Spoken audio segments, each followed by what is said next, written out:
Huwag mo muna scroll up mga kanegosyo. Ako nga pala si Jepo, isang negosyante. Isa rin akong DJ at meron na akong 10 taon na karanasan na pagkalugi sa pagninegosyo. Bukod sa business mga kanegosyo, gusto ko rin matuto tayo about women nature.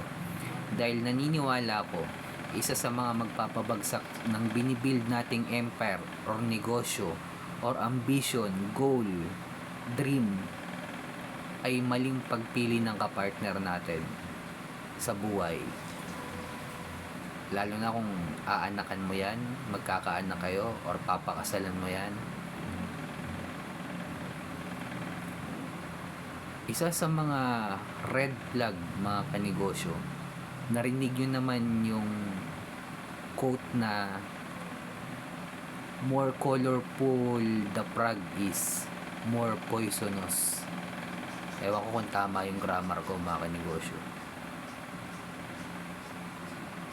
Mas makulay ang buhok ng babae mga kanegosyo, mas poisonous po yan.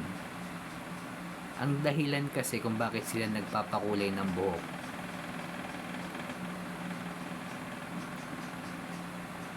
para maano nila yung traumang naranasan nila, ma-release nila sa pamamagitan ng pagpapakulay ng buhok, pagpapaigsi ng buhok, pagpapatato.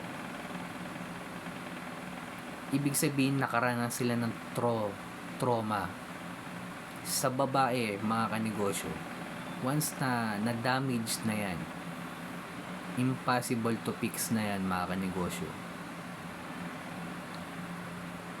At malalaman mo na poisonous or nakaranas na ng traumatic experience yung babaeng yan kapag ang kulay na ng buhok niya may blue, may pink. Nako, layuan mo na yan mga kanegosyo. Tumakbo ka na. Peace.